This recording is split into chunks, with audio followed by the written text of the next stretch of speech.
Welcome to the Genius Factory. Enjoy the video.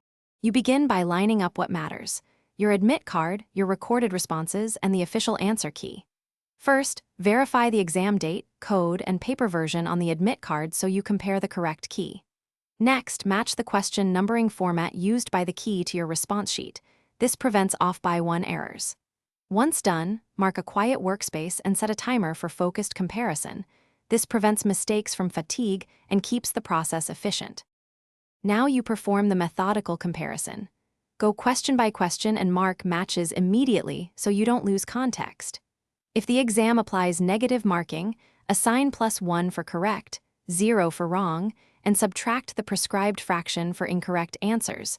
Write subtotals after each block of 20 to catch arithmetic slips. Use a calculator only for totals, not for IND, IV, IDU, a L Chinese letter. This helps you spot transcription mistakes. Make sure to record finish by totaling subtotals and applying any rounding or scaling rules CUEt specifies. This gives your final provisional score. Then, compare that score with likely cutoffs for your program to gauge chances.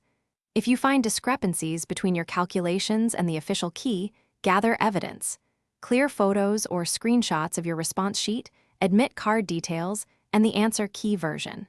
If something still seems off, contact the exam authority promptly with the documented issue so they can investigate.